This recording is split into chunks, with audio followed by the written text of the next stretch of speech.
l'espace d'un matin. Ça ne dure que l'espace d'un matin. Moi, je vois encore, quand on m'a mené à l'école en première primaire, je vois encore. Nazomona lisusu ntango bakende donc baparent bazokende kotika biso na première primaire. Mais lelo baparent baza te. Que Dieu puisse prendre soin de leurs âmes.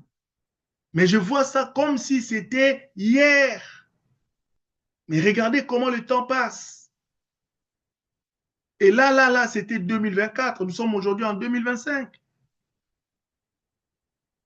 Le Covid a commencé, c'était quand? En 2019. On a appelé ça Covid-19. C'était il y a quelques jours. Il y a quelques jours, mais nous sommes déjà en 2025. Hein, bien-aimé? Rachetez les temps, car les jours sont mauvais. Alors, toi qui fais le mal, bien-aimé, détourne-toi du mal, il est temps. Yo moto vi na yo bana kokumisa nzambe te, bien-aimé, longwa na vi wana. C'est éphémère. Yango nzambe ayekomisa biso na livre à Josué, alobi na biso ete Josué dit au peuple, nzambe azoloba na nzela ya Josué, alobi sanctifiez-vous, bomi bulisa, bomi purifiez, sanctifiez-vous, car demain l'Éternel fera des prodiges au milieu de vous. Bien-aimé, soki nzambe alingi kosala miracle na yo, azolinga ete yo ozala pur, alingi yo ozala peto, alingi yo ozala propre. Quand Dieu descend pour te bénir, c'est la fête, bien-aimé. Les jours de la fête, on s'habille bien, on n'est pas sale. Quand il y a un grand visiteur qui viendra vous visiter en famille, on ne reçoit pas un visiteur sale, on s'habille bien. Et Dieu est en train de nous prévenir à la prière puissante que cette année 2025, à la prière puissante, je ne parle pas d'ailleurs, je parle d'ici à la prière puissante dans notre forum. Dieu va nous visiter et il va nous visiter très, très puissamment. Alors, parce que Dieu va nous visiter, il faudrait que nous nous purifions, bien-aimés. Nalingi te yo orate lipamboli oyo, nalingi te orate moisson oyo, bien-aimé. Alors, sanctifie-toi. Sanctifie-toi, bien-aimé. Nzamba sunga, o se sanctifier. Nzamba sunga yo. Alléluia. Poete, bien-aimé dans le Seigneur, yo pe ozwa. Po muta kozwa mbano ya muninga azate. Soki ozate, eh bien, cadeau na yo ekozonga. Cadeau na cadeau ekozala na kombo na yango. Amen. Alors ne rate pas ton cadeau. Sanctifiez-vous car demain l'Éternel fera des prodiges au milieu de vous. Bien-aimés, je prophétise qu'il y aura des miracles au milieu de nous. Il y aura des prodiges au milieu de nous. Il y aura des mariages au milieu de nous. Il y aura, bien-aimés, des élévations au milieu de nous. Il y aura des grandes choses que Dieu va faire au milieu de nous. Mais alors, il faudrait que tu sois sanctifié. Il faut que tu sois sanctifié. Bien-aimé, une église qui ne prêche pas la sanctification, qui ne prêche pas, bien-aimé, comment je peux dire, la crainte de Dieu, et bien-aimé, c'est une église qui laisse à désirer. Alors Nzambe a fonctionné à bongo. Il est 3 fois saint. Nzambe a fonctionné à bongo, bien-aimé. Si vous avez Nzambe, Nzambe a sale la yo bolam. Yango Josué a bana Nzambe, Moïse a sa koufi, ayebisi bana nzambe alobi bobongama mpo nzambe akovisite biso, bobongama mpo nzambe akovisite biso. Ndeko soko okotikangaka micro s'il vous plaît, merci. Bobongama mpo nzambe akovisite biso. Nzambe aboyi ete aya akuta biso salite azonga na mapamboli na ye. Nzambe azali lokola papa oyo aza na bakado mpo na bana na ye, pe volonté na ye eza ke bana bazwa bakado wana. Volonté ya nzambe eza yo mata, volonté ya nzambe eza yo moissonner, volonté ya nzambe eza yo sepela. Alors bien aimé bongama. Tokotanga bongo bien aimé na Ésaïe chapitre 1 15 à 20. Oyo ndeko na biso Martha ototangela biso. Bien aimé, Je rappelle que notre sous-thème d'aujourd'hui est intitulé « Sanctifiez-vous, car demain vous moissonnerez ». Sœur Marthe, je vous ai écrit ça sur le chat de Zoom. Vous pouvez voir le sous-thème là-bas. Merci. Alors, sous-thème ezali « Sanctifiez-vous, car demain vous moissonnerez ». Bien aimé, yo oza mwana nzambe, osambelaka malamu, okendaka église, oza na Biblia, mais bien aimé, pona nini olingaka komi sanctifié te?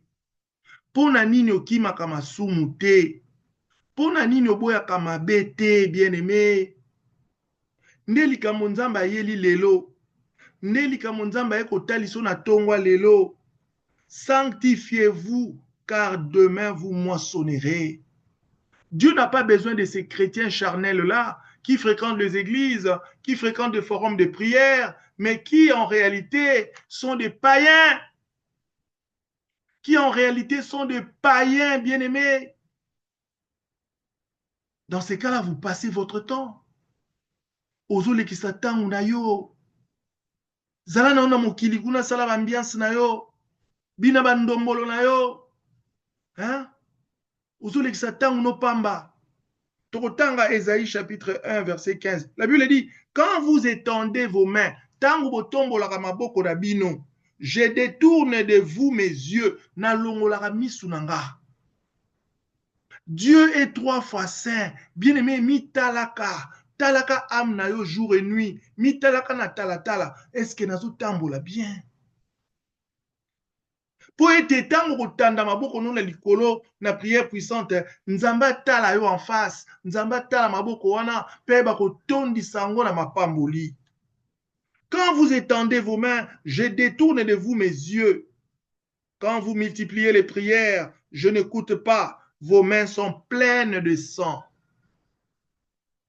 Nzamba lobi tango bozo tombola maboko likolo na longolaka misu na ngai. Tango bozo bondela ebele na yokaka te, na kangaka matoi. Pona maboko na bino etondi nini? Etondi makila. Makile lakisi te ke obomi batu te.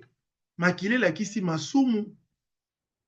Makile lakisi masumu. Depuis tokoti 2025 oyo, nayebisaki bino 2025 oyo mi kontrolaka ndenge ozotambola. Pona suka mbula topriaki, nzamba limbisaki biso, toyebaki kosala ba réengagement ya ba prière, ba péché na biso ezongaki à zéro. Nangonga oyo bien aimé, vérifiaka examiner marche na yo. Tika bakanda. Tika barando. Tika barando. Nazoyebisa yo lisusu na bi tika barando wana ozalaka nango. Okorate no pamba. Po déjà nzamba sa bongisi ba moisson. Nzamba zo bongisa. Bien mais vous savez quand il y a comment je peux dire une course. Quand il y a une course et que bato bazo ki mambangu, il faut bazwa ba prix ba médaille d'or après. Déjà ba organisateur ba bongisa makambo nyonso ba ye déjà na ba médaille, ba ye na ba coupe, ba ye na ba chèque, ba ye na nyonso. Et nzambe na côté na ye lui ne faille pas. Asi a bongisi nyonso. Tango atalisaki biso que 2025 eza année à moisson, eza pamba te. Lui a déjà tout préparé en tant qu'organisateur. Notre Dieu est perfectionniste. Asi abongisaki nyonso bien-aimé, ko rate lipamboli na yo te. Bato mingi omona ke église asali 3 mois, 6 mois, 12 mois. Oh, l'église amoza malamu te, nazo pambwama te. Mais bien-aimé, mitala. Avant ta l'église, est-ce que mitala ki pe? Est-ce que mitala ki ndenge ozo tambola? Depuis au côté prière puissante, ce que ozo mitala. Pour nzamba zo visiter bato ebele na kati ya groupe o. Kaka yo nda ko visiter te bien-aimé. A ko visiter yo. Alors bien-aimé, sanctifie-toi car Dieu veut que tu moissonnes. Car demain tu vas moissonner. Sanctifiez-vous car demain vous allez moissonner. La moisson c'est la fête. Nous allons nous présenter devant lui en habit de fête et Dieu va nous décorer. Dieu va nous donner, Dieu va nous élever. À Kosala Yabika, moi bien-aimé. Alors, bien-aimés, nous sommes encore au mois de janvier. Nzamba lingi ete tango kotombola maboko na yo désormais. Maboko na yo ezala propre. Nzamba détournera ba regard na été. Au contraire, que Dieu prenne plaisir à ta prière. Et tango okobondela ebele, nzamba fungola matoi na ye, ayoka, nzambe abina, baba ange ba abina autour na ye, pour na prière yozo sala. Alléluia. Prière na yo kumisa nzambe. Pe maboko no ezala lisusu na makila te. Verset 16. Verset 16 elobi na biso, lavez-vous, purifiez-vous, ôtez de devant mes yeux la méchanceté. Bana nzambe ya prière puissante. Amen. Bana nzambe ya prière puissante. Amen. Les brebis du Seigneur de la prière puissante. Amen, bien-aimé. Amen. Nzambe aza na posa tozala penza na mitema ya bana nzambe. Nga nalingi mukolo wana pe nzambe alobala ngai alobi David osalaki musala. David osalaki musala na prière puissante na monaki. Bible elobi ete ba serviteur oyo baosala musala malamu nzambe akoloba viens, règne, assieds-toi auprès de ton maître parce que tu as fait un travail. Bon et fidèle serviteur, entre dans la gloire de ton maître, dira le Seigneur ce jour-là. Bien-aimé, est-ce que nazo se pumoni penza pamba? Tokimaka bambangu pamba, tozotambusa na baneige mpona toyaka kobondela na bino. Mosala oyo ezala ya pamba te. Tika ete bien-aimé, yo moto ozoyoka prière oyo, ochange etamboli na yo. Mobali no sentir que non, il y a quelque chose qui s'est passé. Que ta femme sente que non, prière au kotaka chaque jour, il y a quelque chose qui se passe. Quelque chose s'est passé. Alléluia. Il faut que quelque chose se passe en toi. Il faut que quelque chose se passe dans ton âme, dans ton esprit, dans ton corps, dans ton comportement, dans ta marche, dans ta façon de parler. Bien-aimé, il y a quelque chose qui va se passer lorsque vraiment tu sers Jésus, lorsque tu pratiques la parole de Dieu. Quelque chose va se passer. Tu vas abandonner les vieilles choses pour commencer à vivre comme un vrai enfant de Dieu. Alléluia. Alléluia. Dieu n'a pas besoin des enfants de Dieu qui fréquentent des grandes églises, qui fréquentent des églises de 100 000 personnes, 50 000 personnes, 20 000, 10 000, 1000, je ne sais pas, 2000 personnes. Mais Dieu a besoin des enfants de Dieu qui le craignent. Alléluia. Le Seigneur ce matin a besoin d'un enfant de Dieu qui le craigne. Il a besoin d'un frère qui le craigne. Il a besoin d'une sœur qui le craigne ce matin, ce soir. Alléluia. Est-ce que ça n'a pas banga nzamba? Est-ce que ça n'a pas banga nzambe, bien-aimé? Nzamba ça n'a pas ça que y a ba titre minene minene. Non, non, non, non, non. Dieu a besoin de quelqu'un qui le craint seulement. Oh Jésus, Jésus, fais-nous grâce. Fais-nous grâce ce matin afin que Père, ton peuple qui t'entend, puisse avoir la crainte de Dieu, puisse te servir avec peur et tremblement. Alléluia. Verset 16 d'Ésaïe 1er, lavez-vous, purifiez-vous, ôtez de devant de mes yeux la méchanceté. Bien-aimé, moi, Nzamba la méchanceté. La méchanceté, c'est tout ce qui n'est pas gentil. Oh, nous, c'est ça, gentité. Yo, kosala kangote. Kosala kangote. Soko sili kozora nzete, tala ya monene koni obambi mwana, bien-aimé. Te boite. Zala mosali na nzambe. Amen. Zala na bolingo ebele bana bino mpe bakozwa bolingo wana bakomema ngo lisusu mpe mokili ekokoma paradis.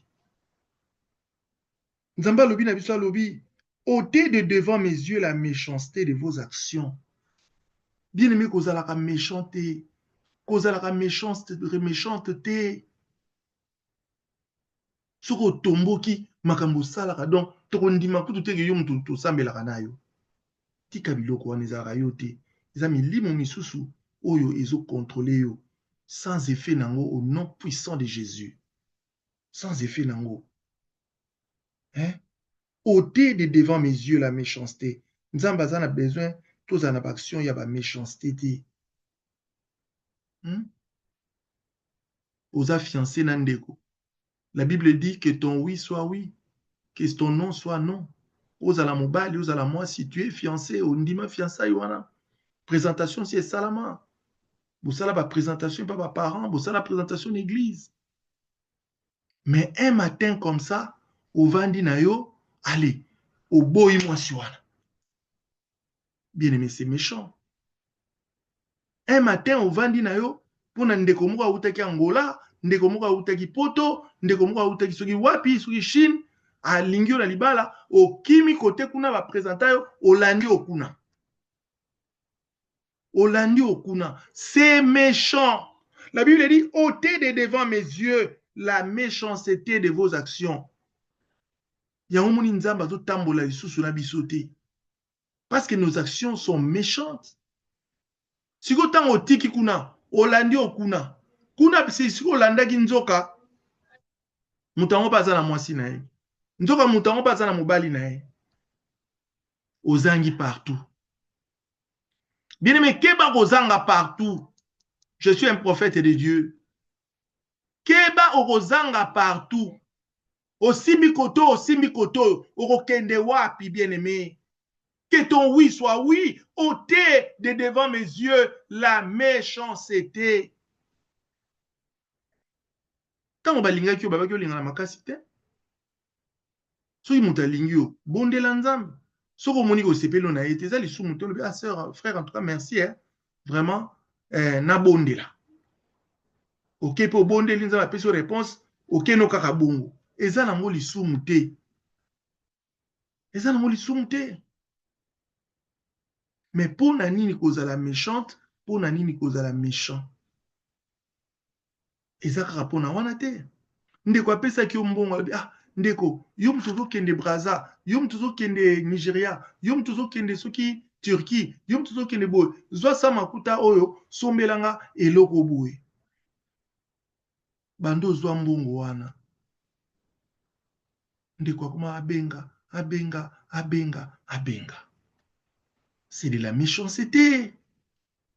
C'est de la méchanceté, bien-aimé. Après, il y a tout bonnement, ozo sambela. Mais nzamba lobi, quand vous étendez vos mains, je détourne de vous mes yeux. Bien-aimé, avant bondela, contrôlera mo tema na yo, makamuni yo salaki, o eza méchant, o il faut corriger yango.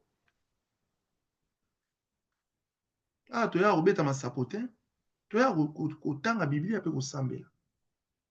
Bien-aimé, tout tika méchanceté. Ndeko yo za na Europe, oza na États-Unis, oza na Canada, ozo kende Kinshasa. Moninga lobi, ah, ozo kende Kinshasa, zwa bakisi oyo, memela mama. Zwa eloko oyo, memela papa. Bien aimé bando kenda. Soki ba bengi yo, elekaka te. Mais bozalaki na ye awa, zwa enveloppe oyo, memela ndeko. Bien aimé enveloppe na yo te ofongola yango. Vraiment. Est-ce qu'enveloppe na yote ba fongola? Bien aimé mwana nzambe ba yeba na ba discipline. Eza l'enveloppe yango ezalaki ya 10 millions de dollars. Memela muto ba pesaki ba tindeli eza ya yote. Eza ya yote. Mais yo enveloppe ya muto ya 1000 dollars au mema, okenda na nzela ofongola, obanda kosombela ngo ba koka lokola ya yo. Nzambe na lola. La prière puissante makamwani ezalaki. Changer, c'est de la méchanceté. Ba pesa yo bilamba o memela ndeko. Ba pesa bilamba sur les équipes griffe nini to éviter. Bilamba o ekoke kuna. Ba moni yango latia na Facebook. Bandeko. Mais na munoko to benga ko sœur, na munoko to benga ko nani frère. Nzamba lobi ôtez de devant mes yeux la méchanceté. Tant otozo ya prière puissante, to longola bien-aimé. Méchanceté na lingala ezani na rosunganga. Méchanceté na lingala penza na lingala oya ya biso ba Kristo ba bien oni. Bien aimé longola motema mabe. Naza na vocabulaire mosusu te. Longola motema mabe. Hein? Yo mwana nzambe vraiment. Oza bongo bongo paka na kozala ndeni. Mutu musuku tu mwana aza mutu. Oui bien aimé, eza? Motema ekenze papa. Motema ekenze. Wow, ça c'est vraiment les vocables protestants ça. Ça c'est de la Bible. Motema ekenze. Malheureusement, ce n'est pas ce lingala qu'on parle ici. Donc motema wana ya mabe wana longola ngo po ezokanga banzela na yo epa nzambe, ezokanga banzela na yo.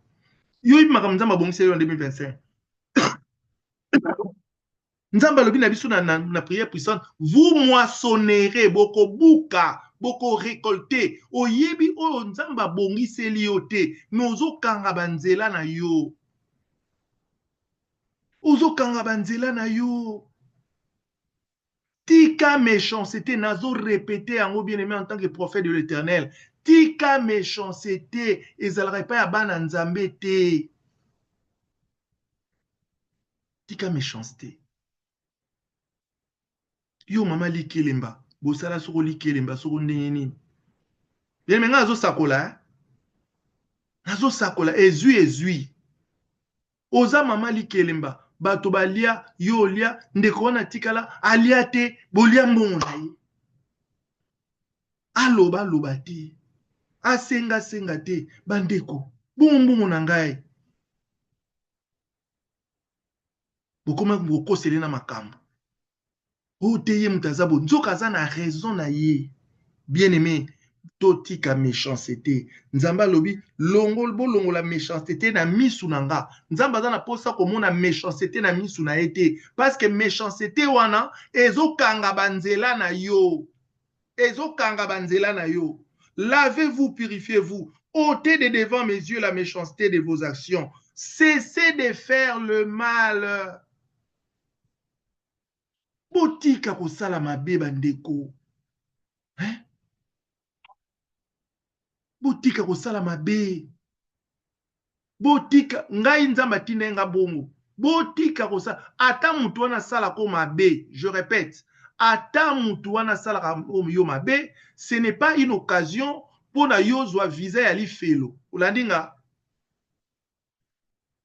basalaka yo mabe, mais ce n'est pas une occasion que yo osomba visa ya lifelo pour na mabe o basalaka yo. Loba mene bien.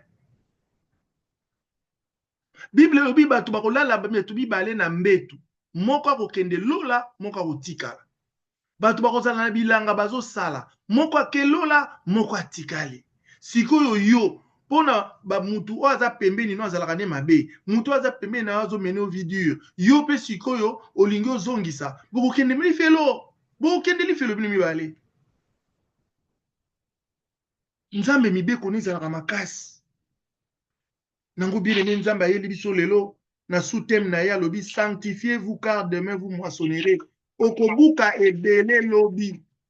Okobuka ebele lobi bien aimé. Alors ebongi ete o bongama. Et un verbe mo na yebisa bino awa. Verbe wana na français ezalaka endimanché. Vous savez kombo wana ya dimanche. Dimanche eza mukolo oyo bato bakendaka église, mukolo bato bapemaka. Alors mindele tango basali mona bango dimanche, baye kosala sous verbe endimanché, c'est-à-dire dimanche ezaki mikolo bato balataka bilamba pembe, bato balati bilamba sika, bato balambi bilamba eza sans tache, pona bazokende wapi na église. Ça veut dire que déjà du point de vue physique, bato banolinga kokende église très propre. Dans les pays, surtout dans les pays latins, les pays nous sont latins, France, Portugal, Italie, Espagne, même en Amérique latine, sont ok, coutume on est allé.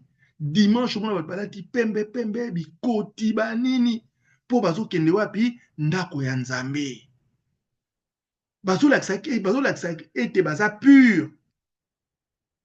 Alors, pureté, on a nzambe bazo senga biso, ezala kaka ya libanda te, ezala surtout ya motema. Alors bien aimé nazo te likambo oyo nzamba yebisaki nga yebisa bango bakanga banzela na bango te ponga na ko visiter bino boko moissonné, mais oyo akobongama te etalinga te. Bozala mitema ekenze te, bozala mitema kanda te, bozala soki ndenge nini te. Non, non, non, non, bien aimé. Sala no malamu. Malamu ekutaka nango moins cher. Je vais amener bien. Malamu ezalaka nango moins cher. Verset 17, apprenez à faire le bien, recherchez la justice, protégez l'opprimé, faites droit à l'orphelin, défendez la veuve. Voilà ba action oyo Nzambe alingi tosala. Apesi kaka exemple. Balobi boyekola kosala bolamu. Bien aimé, tango lamuki na tongo, banda tongo, 6 heures à tongo, 10 minuit, salaka nuka bolamu. Loba amene bien. Koko sakate, ata mukete, lobaka vérité, apprends à faire le bien. Yebaka kosala justice, zalaka juste. Eloka bato eza ya bato. Muto maso atongelaki yo soki mur, atongelaki yo soko ndako, menuisier asalelaki yo soko kiti, futa ye. Mais yo zalaka ya kopesaka selo kango azwi boye okomokima ye ta soka ye boloba naza te. Oh mwana Nzambe ndeko akomobeta batour akomobeta batour akomobeta ti ndeko kuta lembi abi likambo te atikala nango kaka atikala nango yokanisi eza lipambo libaloba no ndenge wana atikala nango kaka yo bosepeli ayaka lisusu te olembisa ye okomotambola no mpe bien. Non, non, non, non, non, non. Balobi, protéger bato bazo nyokwama, protéger l'opprimé, ba pauvre. Pour protéger ba pauvre. Eh bien aimé, mutaza pauvre, yo yesu zo nyokole lisusu. Mwana musala na yo aza pauvre, masala ke pa na yo olinga ko futa ete. Bien aimé dans le Seigneur. Oza mwa Nzambe te?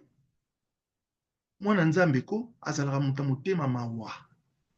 Luba amene bien. Je répète, mwana Nzambe aza mutu oyo azalaka na mutema ya mawa. Mutema ya mawa.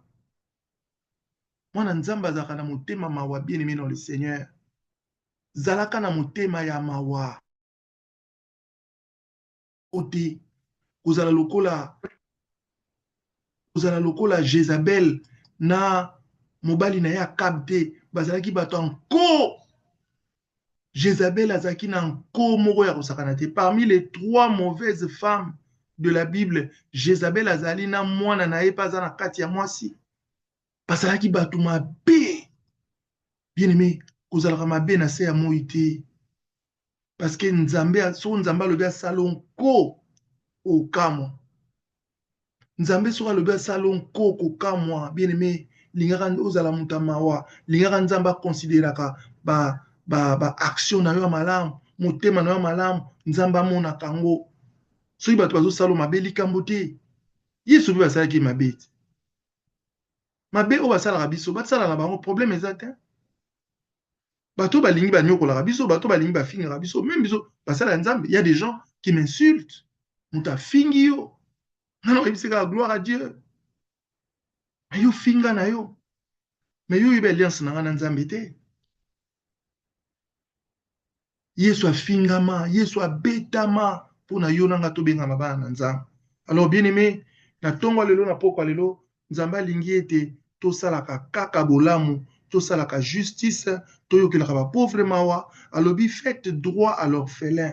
Bano bazanga tata na mama, bokoma kobenga bango bandoki. Nzambe na lola. Parce que moi nazanga tata, azanga mama, omoni na nzela aza salite. Longwa, ndoki oyo. Bien aimé dans le Seigneur. Keba tobangaka Nzambe. Keba tobangaka Nzambe, bien aimé dans le Seigneur. Tala ndoki olongwa kuna otindiki kutu atutami na mire. Nkolo. Mutu ozonyokola wana aza orphelin. Mutu ozonyokola wana aza veuve. Mutu ozonyokola wana aza pauvre. Mutu ozonyokola wana aza mwana Nzambe.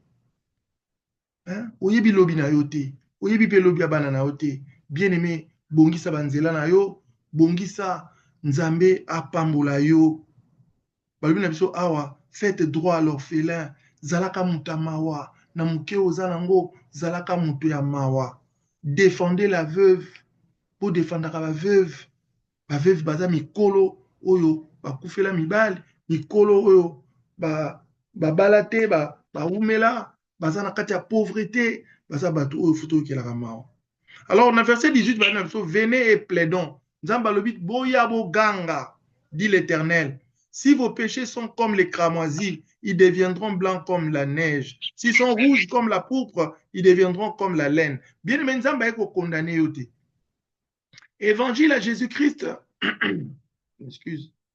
L'évangile de Jésus, ce n'est pas un évangile de condamnation.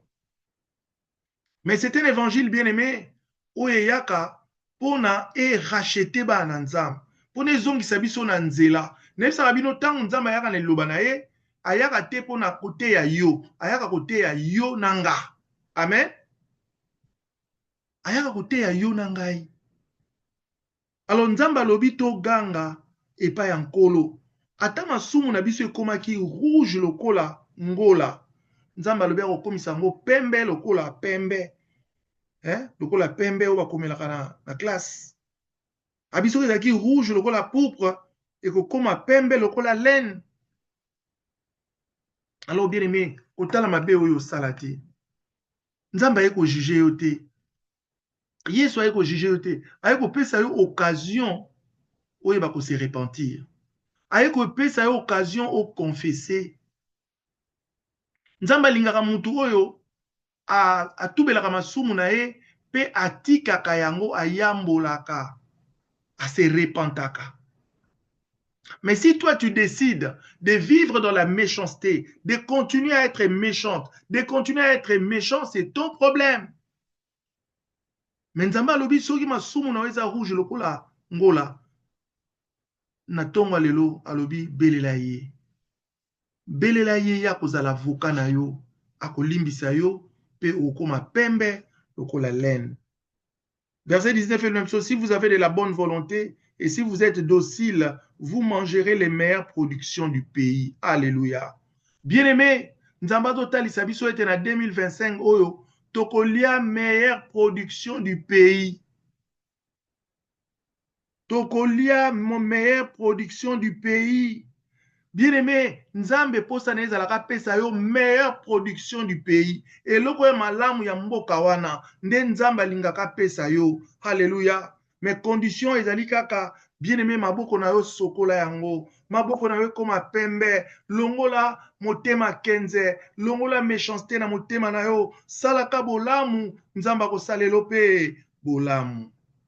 Verset 20 aussi ici. Mais si vous résistez, et si vous êtes rebelles, vous serez dévorés par le glaive, car la bouche de l'Éternel a parlé. Soki yo boyi na yo kolanda nzela nzambe, soki yo boyi na yo kotika mabe, soki yo boyi na yo kotika motema kenze, kotika motema mabe, bien-aimé nzambe alobi matali yo, okozala dévoré par le glaive. Epée ya nzambe kokata yo. Pona monoko ya nzambe sali nini elobi. Bien-aimé, ce n'est pas moi qui ai parlé, c'est la bouche de Dieu qui a parlé. La Bible dit, mais si vous résistez et si vous êtes rebelles, vous serez dévorés par le glaive, car la bouche de l'Éternel a parlé. Parole du Seigneur. Bien-aimé, nous allons prier. Torobonde la bien-aimé, Bible lobi, sanctifiez-vous, car demain vous moissonnerez. Yambote nzamba tondisa maboko na yo, alingi ete maboko no ezala propre. Na 2025 oyo, nzamba alingi ozala lisusu na mabe ya 2024 te. Soki na 2024 ozalaki na mabe songolo pakala. Soki na 2023 ozalaki na mabe songolo pakala. Bien-aimé, ne résiste pas là où tu es. Ne résiste pas là où tu es. On ne résiste pas devant Dieu. Nzamba lobito résister au diable. Amen. Résistez au diable et il fuira loin de vous. Nous ne sommes pas là pour résister à l'Esprit de Dieu. Nayango bien-aimé toke kokumisa nzambe. Toke kotombola Yesu wa eko lobela yo. Oya lingite yo zonga na nzela. Oya lingite na 2025 oyo. Olia les meilleures productions du pays. Bien-aimé kende ko bondela. Kende ko kumisa nzambe. Loba nzamba za malamu. Loba nzamba za malamu. Nzambe kumama na yo. Nzambe merci na liloba na yo pesi biso tika ete nkolo nayeba ko se purifier